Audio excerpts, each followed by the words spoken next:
A Porto Empedocle un carrozziere arrestato dai carabinieri per possesso di droga e rifiuti illegali nella sua officina.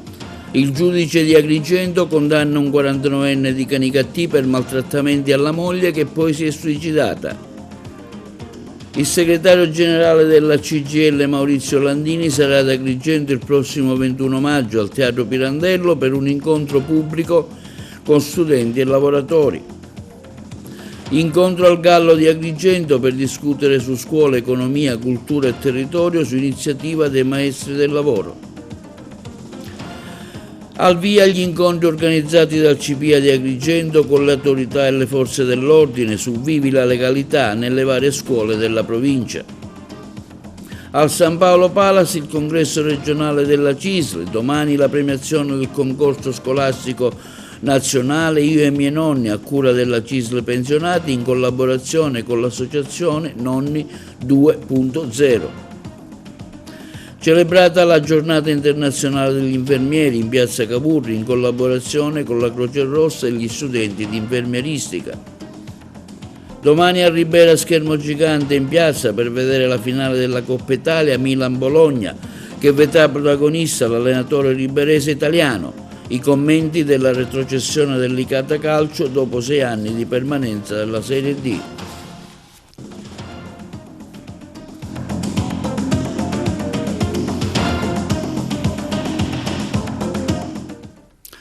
Buongiorno, benvenuti col nuovo appuntamento di TV Notizie di oggi martedì 13 maggio. A Porto Empedocle un carrozziere sorpreso con 110 grammi di cocaina e rifiuti illegali nell'officina. Viene arrestato dai carabinieri. Il servizio. A Porto Empedocle i carabinieri del nucleo operativo e radiomobile della compagnia di Agrigento hanno arrestato in flagranza di reato un 54enne del luogo, carrozziere con precedenti di polizia, ritenuto responsabile della detenzione illecita di sostanze stupefacenti ai fini di spaccio, nonché segnalato per gestione non autorizzata di rifiuti. Durante una perquisizione eseguita d'iniziativa nel corso di un'attività di controllo all'interno dell'autofficina di sua proprietà, i militari hanno rinvenuto e sequestrato circa 110 grammi di cocaina purissima e 75 grammi di sostanze da taglio, nascosti in un ufficio. Le modalità di occultamento e le quantità rilevanti della sostanza potenzialmente in grado di generare oltre 250 dosi per un valore stimato superiore ai 13.000 euro hanno escluso l'uso personale. Nel corso dello stesso intervento i carabinieri di Porto Empedocle hanno anche accertato che il terreno adiacente all'officina era stato adibito in assenza di autorizzazioni a deposito di rifiuti urbani e speciali costituiti da materiale ferroso e residui di lavorazione. L'arrestato, al termine delle formalità di rito, su disposizione della Procura della Repubblica di Agrigento, è stato sottoposto agli arresti domiciliari in attesa dell'udienza di convalida. E il giudice monocratico del Tribunale di Agrigento, Nicoletta Sciarratta, ha inflitto 2 anni e 8 mesi di reclusione a carico di un 49enne di Canicattì per aver maltrattato e minacciato la moglie, poi morta suicidia dopo i fatti contestati. L'imputato è difeso dall'avvocato Salvaggio. Secondo l'impianto accusatorio avrebbe ingiurato, insultato e picchiato la moglie con calci, pugni e schiaffi, colpendola anche all'altezza dello stomaco durante la gravidanza. In altri episodi l'imputato avrebbe puntato un coltello all'altezza del volto, minacciandola anche di buttarla giù dal balcone. Infine l'avrebbe diffamata e insultata anche in presenza dei colleghi. L'imputato inoltre è stato condannato al risarcimento dei danni in favore della parte civile, rappresentata dall'avvocato ordinato per un importo di 20.000 euro. L'uomo è stato invece assolto perché il fatto non sussiste dall'accusa di aver aggredito e maltrattato anche i figli. E il segretario generale della CGIL Maurizio Landini sarà ad Agrigento mercoledì 21 maggio alle ore 10 per un incontro pubblico con studenti e lavoratori presso il Teatro Pirandello e servizio. Il segretario generale della CGIL Maurizio Landini sarà ad Agrigento mercoledì 21 maggio alle ore 10 per un incontro pubblico con studenti e lavoratori presso il Teatro Pirandello. L'iniziativa organizzata dalla CGIL di Agrigento rappresenta un'importante occasione di confronto aperto sui temi del lavoro, delle difficoltà che i giovani affrontano nell'ingresso nel mercato occupazionale, sulle prospettive di lavoro e di sviluppo di un territorio segnato da ritardi economici e infrastrutturali. All'evento, aperto alla cittadinanza, prenderanno parte le delegazioni studentesche, i rappresentanti delle varie categorie sindacali, lavoratori e istituzioni locali. Al centro del dibattito le sfide legate alla precarietà, all'emigrazione giovanile, alla necessità di politiche pubbliche efficaci per il rilancio del Mezzogiorno. La CGIL intende ascoltare le voci del territorio, ha dichiarato il segretario generale della CGIL Agrigentino Alfonso Buscemi, e rilanciare una proposta di sviluppo fondata sul lavoro dignitoso, istruzione, innovazione e diritti sociali. I giovani devono tornare ad avere una prospettiva concreta di futuro anche al sud ed essere protagonisti di una strategia che punta ad organizzare la speranza del territorio. Incontro oggi all'Istituto Gallo di Agrigento dei maestri del lavoro sulle tematiche relative alla scuola, l'economia, la cultura e territorio. A scuola per l'orientamento al lavoro, le interviste.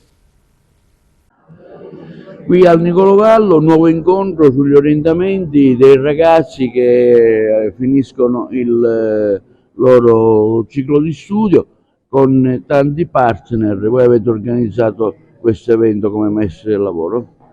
Sì, oggi è la giornata conclusiva di un percorso che ci ha visti impegnati con i ragazzi di terzo, quarto e quinto anno, e adesso alla conclusione, come da nostro obiettivo, facciamo incontrare la scuola col territorio per capire le possibilità occupazionali che il territorio offre, e con noi sono diversi esperti che praticamente prenderanno a cuore le sorti di questi ragazzi. Ce la mettiamo tutte. Speriamo di aver dato un giusto contributo di arricchimento alle competenze in materia di orientamento, etica, rispetto e professionalità, e così in modo tale che i ragazzi possano con maggiore tranquillità e serenità affrontare colloqui di lavoro e il mondo lavorativo. L'incontro conclusivo del progetto di formazione per l'inserimento nel mondo del lavoro che assieme ai maestri del lavoro, la Federazione di Agrigento e il Niccolò Gallo si impegna ogni anno a portare avanti. Noi crediamo molto su questo progetto, lo riteniamo fondamentale perché l'orientamento in uscita è uno dei nostri obiettivi e vogliamo rendere i ragazzi pienamente consapevoli nell'operare le loro scelte, che saranno adesso scelte di vita, scelte importanti. Questo lo facciamo grazie a una serie di incontri che iniziano dal terzo anno e si concludono negli ultimi giorni del quinto anno della scuola secondaria, proprio perché vogliamo dare, grazie al contributo dei maestri del lavoro, una visione globale delle problematiche inerenti al lavoro, e non solo gli sbocchi professionali che nel nostro territorio i ragazzi possono avere, ma dare informazioni anche sulla normativa che regola i rapporti di lavoro, la sicurezza, cioè praticamente tutto quello che occorre per favorire un inserimento sereno e consapevole dei ragazzi e alle attività professionali in generale, o il proseguo nel terziario universitario, perché il nostro diploma permette anche questo. Oggi avremo degli validissimi relatori che approfondiranno tematiche come l'apprendistato, start-up, il turismo come fonte di impiego e di attività lavorative, tutte tematiche che sommate a quelle precedentemente trattate, come dicevo prima, permettono di avere una visione globale. Ringrazio i maestri del lavoro per questo contributo, veramente è stata un'azione e sarà, spero, nei prossimi anni un'azione di piena sinergia che è realmente volta a far sviluppare quelle competenze necessarie ai ragazzi per inseguire i loro sogni e realizzare il loro progetto di vita. Ecco, quale sarà il suo contributo al dibattito di oggi? Allora, sicuramente il contributo vuole essere soprattutto volere dare challenge alle nuove leve, alle leve che si stanno adesso ormai affacciando al mondo del lavoro. Insomma, la Sicilia ha tanta fame e sete di avere nuove leve, ecco, all'interno della propria regione. Sono sicuro che questo percorso di motivazione e di challenge possa fare la differenza, ecco, per i ragazzi dell'Istituto Niccolò Gallo che hanno speso 5 anni della loro vita, ecco, con i professori. Quindi cerco di dare chiaramente il mio contributo da hotelier soprattutto e dall'esperienza chiaramente che mi porta qui. Come sta andando Agrigento 2025, il vostro hotel di lusso? Ecco, una breve considerazione su questi 4 mesi. Allora, il 2025 è sicuramente un anno importante. Capitale della cultura italiana sicuramente ha fatto il suo eco a livello nazionale ed internazionale. Ecco, abbiamo una domanda in crescita del 13%. Speriamo che veramente converta in numeri concreti. Siamo fiduciosi, c'è una stagione direi copia e incolla, ecco, come quella del 24 e già insomma questo è molto molto soddisfacente. I ragazzi finiscono la scuola, si verranno al lavoro, quindi ci sarà bisogno ovviamente della vostra consulenza, no? Il Centro per l'Impiego di Agrigento oggi si pone come partner dei maestri del lavoro, è già la seconda volta che noi ci proponiamo e siamo qui proprio per presentare oggi ai ragazzi 2 strumenti di intervento rispetto al futuro lavorativo e rispetto alle possibilità proprio di inserimento nel mercato del lavoro. E presenteremo loro il tirocinio e il contratto di apprendistato, 2 strumenti utili che avvicinano e che generano consapevolezza nei ragazzi su quelle che sono le opportunità in un momento difficile che può diventare anche difficile per la loro vita, che è il momento di transizione dalla scuola al lavoro. Il Centro per l'Impiego oggi che si trova in Via Crone, si trova in una nuova veste, rinnovato di nuovi servizi, anche sempre più vicini ai ragazzi, con la possibilità di orientarli sempre di più a scelte consapevoli e ponderate rispetto al proprio futuro. E il CPA di Agrigento organizza una serie di incontri su Vivi la legalità, scegli la vita, che vedrà protagonisti i rappresentanti delle forze dell'ordine, dell'ASP e dell'ACI. Tra gli appuntamenti in calendario quello a Canicattì nel pomeriggio di oggi presso l'Istituto Galilei, domani a Villa Seta presso la scuola Quasimodo, quindi a Siculiana, Licata, Cammarata, Raffadali, Sciacca e Favara. Abbiamo intervistato la dirigente scolastica del CPA, Antonella Uttilla. Una serie di incontri che organizza il CPA itineranti per diversi centri della provincia su sicurezza, legalità. Parliamone. Quello che vogliamo proporre quest'anno è la prima edizione di un progetto itinerante nelle varie sedi del CPA di Agrigento.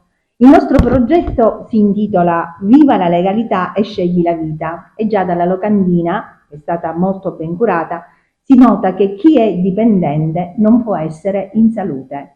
Sono le scelte a cui dobbiamo indirizzare i nostri ragazzi e il percorso è in verità un incontro interistituzionale organizzato, e ringrazio tantissimo le persone che ci hanno aiutato, con la Questura, i Carabinieri e l'ASP di Agrigento. In alcune sedi avremo anche la meravigliosa presenza dell'Associazione delle Vittime della Strada e l'ACI. Tutto questo a conclusione di un percorso annuale che i nostri ragazzi hanno cominciato a settembre e che vuole assolutamente il confronto con chi di queste cose fa ogni giorno il suo lavoro. Per questo avremo a Canicattì, oggi, domani a Villa Seta, a seguire Siculiana, a Licata, a Cammarata, a Raffadali, a Sciacca e a Favara, questi incontri formativi e informativi in cui i nostri ragazzi si potranno paragonare direttamente e confrontare con chi fa questo mestiere. Noi vogliamo creare nei ragazzi vogliamo creare una maggiore sensibilità nei confronti del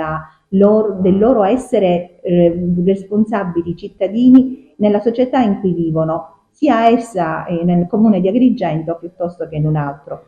Il CPA ha questo importante compito, dare una chance a chi qualche tempo fa non ha potuto fare delle scelte più oculate, ma soprattutto creare una coscienza responsabile e costruttiva nel territorio. Vi aspettiamo, gli incontri sono aperti a tutta la popolazione, avremo anche il piacere di avere tra di noi il prefetto, il questore, i sindaci e gli assessori della pubblica istruzione di tutti i comuni interessati. Al San Paolo Palace di Palermo il via il congresso regionale della CISL Sicilia. Ha aperto ieri i lavori il segretario generale Leonardo Lapiana con la sua relazione in cui ha sottolineato la necessità di un patto sociale tra istituzioni, sindacati e imprese, l'intervento anche della segretaria della CISL di Agrigento Caltanissetta Denna, Carmela Petralia. Il convegno si concluderà oggi con la presenza della segretaria generale della CISL, Daniela Fumarola. Le interviste. Al via al San Paolo Palace di Palermo il congresso regionale della CISL Sicilia. Ha aperto i lavori il segretario generale Leonardo Lapiana con la sua relazione in cui ha sottolineato la necessità di un patto sociale tra le istituzioni, i sindacati e le imprese. Tra gli interventi anche quello della segretaria provinciale di Agrigento Caltanissette ed Enna Carmela Petralia. Il congresso si concluderà oggi con l'intervento della segretaria generale della CISL nazionale, Daniela Fumarola.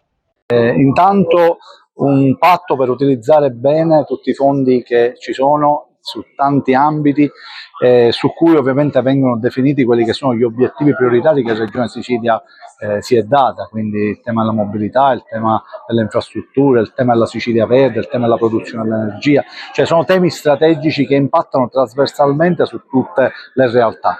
Poi c'è tutto il tema delle vertenze in atto su cui la Regione Sicilia deve supportare le esigenze delle aziende che vogliono investire in questa terra, cercare di non farle scappare e soprattutto deve amplificare probabilmente il lavoro che a livello sindacale viene fatto, perché noi abbiamo l'esigenza di difendere non soltanto i lavoratori diretti di quelle aziende, ma soprattutto i lavoratori dell'indotto.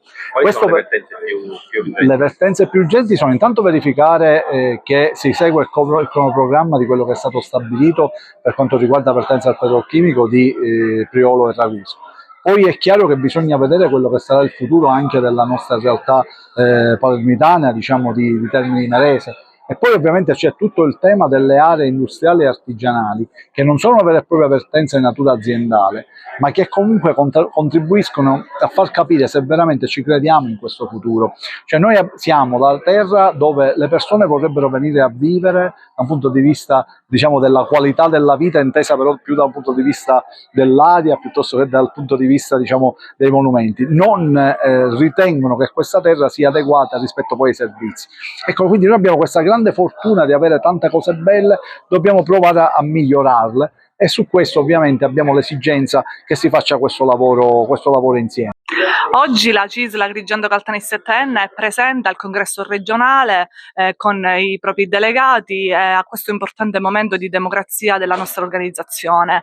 Nella relazione del nostro segretario regionale Leonardo Lapiana, centrale è stato il tema delle aree interne, un tema che ovviamente a noi sta a cuore particolarmente, in quanto appunto rappresentiamo 3 aree della Sicilia interne, in particolar modo Agrigento, che da anni oramai soffre di una desertificazione demografica, economica, produttiva, quindi è importante oggi aver delineato un modello di sviluppo nuovo rispetto appunto a ciò che la CISL come organizzazione sindacale vuole fare, in particolar modo per i giovani che ancora hanno la speranza e la fiducia che possano rimanere laddove hanno studiato e sono nati e che possono quindi esplicare le loro ambizioni nei territori appunto in cui sono nati. E noi speriamo e crediamo fortemente che questo è il messaggio che bisogna lanciare come organizzazione sindacale, soprattutto nelle aree interne. E si svolgerà domani al Palacongressi di Agrigento la premiazione del concorso scolastico nazionale Io e i miei nonni, esperienze e riflessioni, organizzato dalla CISL Pensionati in collaborazione con l'associazione Nonni 2.0. Abbiamo sentito Giuseppe Zola, presidente della stessa associazione. Presidente, domani ad Agrigento la finale del concorso scolastico 24-25, Io e i miei nonni, esperienze e riflessioni, organizzato dalla CISL Pensionati. Un'iniziativa sicuramente lodevole e importante che giunge al suo traguardo. Sì, domani c'è la premiazione di questo concorso scolastico nazionale organizzato insieme alla CISL anche dall'associazione Nonni 2.0.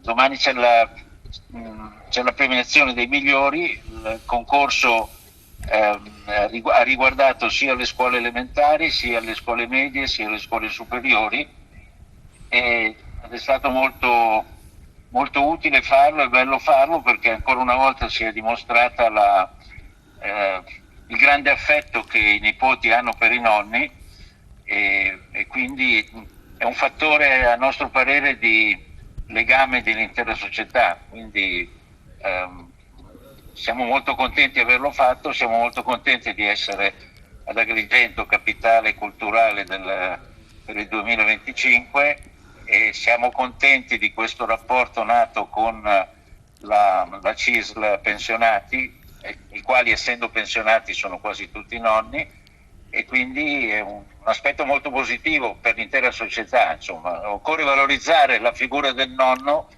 come fattore che tiene insieme la famiglia e tiene insieme quindi l'intera società. Un lavoro che voi fate quotidianamente, ovviamente, durante tutto l'anno.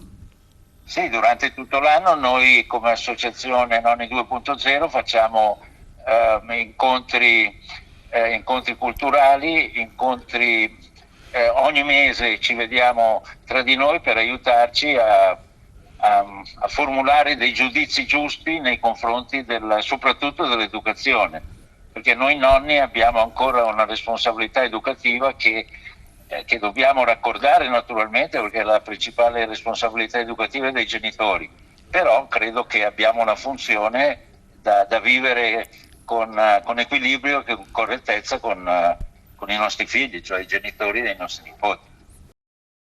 E l'Ordine Professionale degli Infermieri ha celebrato ad Agrigento, nella piazza Cavour, la giornata internazionale degli infermieri, insieme alla Croce Rossa Italiana e agli studenti in infermieristica. Le interviste. Oggi è la giornata internazionale dell'infermiere, dove tutti gli OPI d'Italia manifesteranno la loro professione. E noi qui ad Agrigento abbiamo organizzato, grazie alla presenza della Croce Rossa, che ci ha dato un grandissimo supporto logistico, e anche grazie ai studenti dell'Università di Palermo, studenti infermieristici. Noi stamattina daremo un contributo a tutta la popolazione di uno screening di pressione arteriosa, della misurazione della pressione arteriosa e anche della glicemia, e anche delle nozioni di primo soccorso come la disostruzione delle vie aeree e rianimazione cardiopolmonare. Oggi anch'io voglio dare un contributo in presenza per questa giornata mondiale dell'infermiere, per far capire alle persone che noi ci siamo sia sul territorio che in ospedale, e che ci fa tanto piacere anche la presenza degli studenti in scienze infermieristiche. Questo vuol dire che anche i ragazzi stanno capendo e incominciando ad avvicinarci a questo mondo bello e intraprendente, insomma. Oggi ci troviamo qui ad Agrigento per dare l'opportunità anche agli studenti di Agrigento, ma anche alla popolazione di Agrigento, di avere la loro giornata degli infermieri, che è una ricorrenza importante perché è una professione comunque molto importante sia a livello sociale ma a livello anche ospedaliero, perché la figura dell'infermiere oggi ha bisogno di essere rivalutata molto. Oggi offriremo alla popolazione, insieme alla Croce Rossa Italiana, uno screening pressorio e glicemico, quindi vi aspettiamo numerosi. La crisi che da mesi affligge la marineria siciliana è stata al centro di un partecipato incontro al mercato ittico di Porticello. L'europarlamentare Marco Falcone ha incontrato una delegazione di pescatori locali su iniziativa del sindaco D'Agostino, affiancato dagli assessori Venturi e Cannella, insieme a numerosi rappresentanti del comparto marittimo. Ce ne parlano meglio i colleghi di Palermo. È un processo irreversibile la crisi della pesca in Sicilia, o si possono porre delle azioni di contrasto per rivitalizzare questo comparto che ancora è vitale per molte zone della nostra regione? Ma io credo che la pesca sia un settore fondamentale per la nostra cucina, per le nostre tavole, e per cui non bisogna fare un'azione di contrasto per fronteggiare la crisi, bisogna invece sostenere e aiutare il comparto, i nostri pescatori, bisogna aiutare gli operatori del settore a migliorare la loro produzione. Lo dobbiamo fare a 3 livelli, a livello europeo, a livello statale, ma lo dobbiamo fare anche a livello regionale. Ognuna delle istituzioni ha delle competenze che deve, diciamo così, mettere in campo. Allora oggi abbiamo dato la disponibilità per fare un incontro col commissario degli oceani della pesca, Costas Kadis, al fine di poter incontrare una delegazione con i parlamentari europei siciliani e poter mettere in campo delle azioni che siano di competenza europea. Dobbiamo certamente chiedere anche alcuni interventi a livello nazionale, perché lo Stato ha delle importanti competenze e poi anche la Regione. Vorrei ricordare che c'è un'emergenza pesca, e allora, così come stiamo affrontando a livello di Assemblea regionale siciliana, stiamo affrontando alcune emergenze, forse è arrivato il momento che affrontiamo anche l'emergenza pesca, mettendo in campo delle risorse utili al sostegno di questi operatori. Beh, bisogna partire dal basso. Ovviamente le problematiche legate alla pesca non sono di facile risoluzione né a livello comunale o a livello regionale, ma bensì, come sappiamo tutti, dipende anche molto dall'Unione Europea. Grazie all'incontro oggi avuto con l'europarlamentare Marco Falcone, che è sempre disponibile e attento alle problematiche che vengono dal basso, abbiamo parlato in maniera univoca di quello che sono le problematiche e ci ha dato la giusta attenzione e la programmazione per poter portare la problematica della Marina di Porticello, ma non solo, di tutta quella siciliana, all'attenzione della Commissione Europea. Via libera all'ultima parte dei lavori di manutenzione straordinaria e pulizia dell'area del fiume Drillo per ripristinare l'efficienza idrica nel corso dell'acqua nel territorio ragusano. Sentiamo in merito l'assessore all'agricoltura Salvatore Barbagallo. Oggi consegniamo i lavori di un'importante opera di sistemazione idraulica del fiume Drillo. A seguito della esondazione nel febbraio del 2023 si sono verificati gravi danni alle aziende agricole. Il governo Schifani e l'assessore San Martino si sono impegnati per la sistemazione di questo fiume assieme anche ad altri fiumi, e oggi con piacere consegniamo i lavori. Una serie di interventi sono già stati realizzati in economia a cura appunto dell'ESA e del Consorzio di Bonifica di Catania. Altri lavori sono stati appaltati per un totale di 6 milioni di euro. Un intervento essenziale per preservare da ulteriori danni le aziende agricole che richiedono non solo sostegni finanziari, ma vogliono servizi essenziali e soprattutto vogliono che non ci siano danni appunto legati alla esondazione dei fiumi. Pertanto la sistemazione dei corsi d'acqua è un elemento essenziale per lo sviluppo agricolo del territorio. Sciopero nazionale del settore universitario a incrociare le braccia, ricercatori, precari, assegnisti di ricerca, dottorandi, borsisti specializzati, ma anche il personale tecnico amministrativo e docenti strutturati. È successo a Palermo, ce ne parlano i colleghi. Oggi sciopero all'università, che è coinvolto e perché siete qui?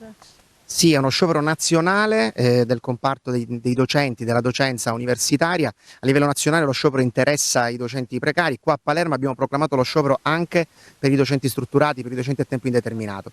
Siamo convinti che creare l'unità tra i lavoratori sia un gesto fondamentale, perché chi sta meglio, alludo ai docenti a tempo indeterminato, deve scendere in campo al fianco di chi sta peggio. Solo così l'ottica del miglioramento comune è quello che ci deve contraddistinguere. Lo sciopero è per bloccare i tagli innanzitutto che funestano l'università ormai da molto tempo. Noi avanziamo una proposta di un aumento di 5 miliardi per quanto riguarda il fondo di funzionamento ordinario, che invece è stato tagliato di 500 milioni. Allora, oggi qui a Palermo sono coinvolte tutte e tutti. Questo per noi è stato un punto di partenza necessario. Quindi studenti, dottorandi e dottorandi, assegnisti e assegnisti, ricercatrici, ricercatori e docenti strutturati, associati e ordinari. Per noi questo era fondamentale perché siamo convinti che gli attacchi all'università oggi non riguardino soltanto la questione del preruolo, cioè del precariato, ma che riguardino diversi aspetti che rischiano di mutare il volto con cui conosciamo l'università oggi. Quali sono di fatto le problematiche al di là del precariato? Allora, innanzitutto la riforma del preruolo e dopodiché c'è un problema di finanziamenti. L'università statale italiana è fra le meno finanziate in Europa e quindi chiediamo a gran voce che questa nuova ondata di definanziamento. Anche noi studenti oggi 12 maggio siamo a fianco dei docenti e dei precari della ricerca in sciopero, perché crediamo che un'università definanziata, un'università sempre più precarizzata è un'università anche meno qualificata per noi studenti. Pensiamo ad esempio che meno fondi significa meno spazi per noi, significa meno servizi, meno borse di studio posto letto per gli idonei e quindi per le famiglie più in difficoltà. Una didattica totalmente affidata ai precari della ricerca significa anche una didattica che è sempre meno qualificata, una didattica sempre più ridotta. Noi invece rivendichiamo la possibilità di rimanere in Sicilia, di studiare nella nostra terra, ma di poterlo fare con le stesse opportunità che si avrebbero invece andando a studiare da un'altra parte, e quindi ci sembrava importante esserci oggi, ci saremo sempre per queste battaglie, perché un'università accessibile a tutti e di qualità ce la meritiamo anche noi. Linea alla regia per la pubblicità. A Messina un capannone è stato avvolto dalle fiamme, l'intervento nella notte dei vigili del fuoco, i colleghi di Messina.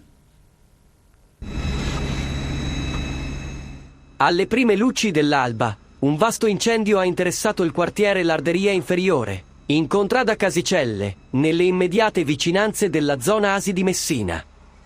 L'intervento dei vigili del fuoco del comando di Messina è iniziato già poco dopo le 3:30 del mattino, con l'obiettivo di contenere e domare le fiamme che si sono propagate rapidamente. Il rogo ha coinvolto un capannone di una ditta specializzata in riparazioni di mezzi, che è stato completamente avvolto dalle fiamme.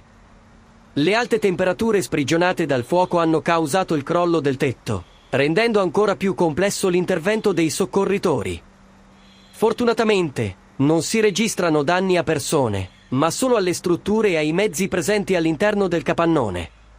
Sul posto sono intervenute diverse squadre provenienti dalla sede centrale e dal distaccamento nord, che hanno lavorato senza sosta per contenere l'incendio. Sono state impiegate anche diverse attrezzature specializzate. Un'autoscala, 2 autobotti, un carro aria e un carro schiuma, che hanno fatto la spola per rifornirsi di acqua e garantire un intervento efficace. L'intervento è ancora in corso, sotto la direzione del DTS, direttore tecnico dei soccorsi, che coordina le operazioni sul campo. Le cause dell'incendio sono ancora incerte e saranno oggetto di ulteriori accertamenti. L'obiettivo principale dei soccorritori è stato quello di mettere in sicurezza l'area e limitare i danni, che, come detto, si sono limitati alle strutture e ai mezzi coinvolti. Oggi siamo qui per presentare un calendario, un cartellone di eventi sul territorio. Signor, cosa ne pensa di questo progetto? Ma questo progetto è stato cercato, voluto e lo stiamo attuando. Sicuramente è la strada giusta affinché il territorio emerga ed emerga tutto assieme. San Marco d'Alunzio già ha lavorato tanto in questi ultimi anni per la crescita turistica di questo borgo, però fare squadra certamente è un valore aggiunto. Sicuramente San Marco d'Alunzio ha lavorato tanto, ma non in questo preciso momento nel tempo, ma assieme possiamo arrivare lontano, per un semplice motivo: se riusciamo a mettere in rete i nostri musei, i nostri centri storici, la nostra natura, cioè il Rocca del Castro, perché siamo nel centro di tutto il territorio. A livello di ricettività come siamo messi? Ma guardi, noi a San Marco d'Alunzio abbiamo triplicato la nostra ricettività e noi abbiamo quasi 250 posti letto.